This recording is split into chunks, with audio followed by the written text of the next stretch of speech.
अब है sphere. Sphere कैसा दिखता है?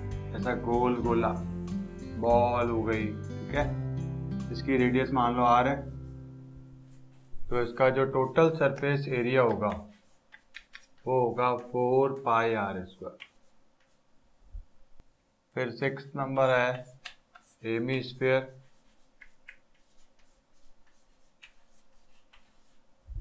हेमीस्फीयर इसका जस्ट हाफ होगा, तो ये आधा कटा हुआ गोला, अर्ध गोला, ठीक है। इसकी रेडियस r हो गई। इसमें दो तरह के एरिया दिखाई दे रहे हैं, एक तो ये वाला एरिया और एक ये जो कर्व सरफेस एरिया है ये तो इसका हाफ हो जाएगा, तो इसका जो सी एस ए होगा वो हो जाएगा 2 पाई r स्क्वायर। बट इसमें जो ये सर्कल है, सर्कल का एरिया पाई r स्क्वायर होता है, तो अगर हम टी एस ए निकालना चाहें तो ये दोनों एरिया ऐड हो जाएंगे। टी एस ए हो जाएगा 2 पाई r square this plus this pi r square, so 3 pi r square हो जाएगा। ये सारे के सारे हमने सरफेस एरिया पढ़े। अब हम पढ़ेंगे वॉल्यूम। तो सरफेस एरिया कंप्लीट हो गया, अब सारे के सारे वॉल्यूम पढ़ते हैं। अब हम पढ़ेंगे वॉल्यूम। अब मैं डायग्राम नहीं बनाऊंगा, डायरेक्ट फॉर्मूला लिख रहा हूँ। ये सारे फॉर्मूला 9th क्लास के हैं, पर क्योंकि हमें 10th क्लास में ये वापस पढ़ना है तो इसलिए रिवीजन बहुत जरूरी है। क्यूब, क्यूब का वॉल्यूम होगा side into side into side, एक क्यूब। 10th क्लास में ये वापस पढ़ना है, ठीक है, तो इसलिए रिवीजन बहुत जरूरी है। क्यूबॉइड,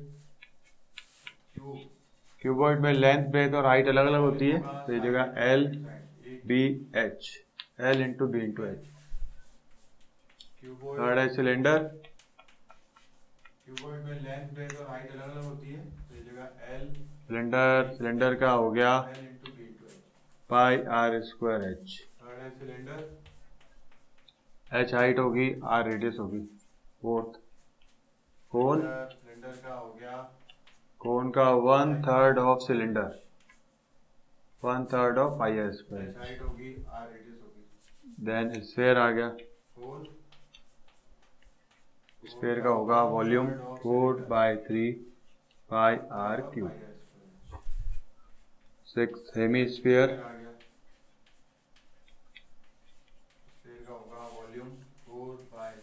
हेमीस्फीयर का हाफ हो जाएगा 2/3 पाई आर क्यूब। ये सारे फॉर्मूले हमें याद करने होंगे, तभी हम क्लास 10th का ये टॉपिक कंप्लीट कर पाएंगे। इसके अलावा क्लास 10th में एक नया सॉलिड है, उसको हम कहेंगे फ्रस्टम।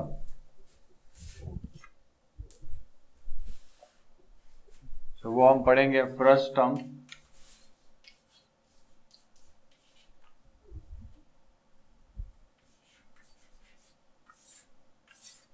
ये एक्सरसाइज 13.4 के अंदर है, जब ये आएगा जब इसके बारे में डिस्कस करेंगे। इसके अलावा तुम्हें ये पता होना चाहिए सर्कल का एरिया क्या होता है। बेसिक फिगर जो पढ़े हैं 6 से लेकर 8th क्लास तक, उन सब के एरिया तुम्हें याद होने चाहिए। और पाई की वैल्यू मालूम होनी चाहिए ना। पाई जो होता है वो 3.14 के अप्रॉक्स होता है, या फिर 22/7 के अप्रॉक्सीमेटली इक्वल होता है। Pi is approximately equals to 3.14 और 22/7। कभी भी ये मत समझना कि पाई की वैल्यू 22/7 होती है। अगर आपके पास साइंटिफिक कैलकुलेटर है, ये है पाई 3.14159, तो pi is not equals to, जबकि 22/7 करके देखें, 22/7 अगर कैलकुलेटर से करें हम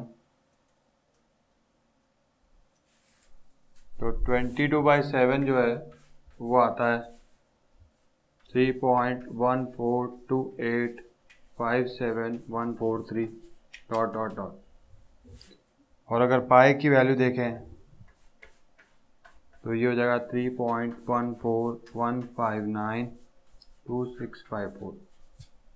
इसके खाली 2 डिजिट जो है ना डेसिमल प्लेसेस वो मैच कर रहा है, बाकी कुछ मैच नहीं कर रहा है।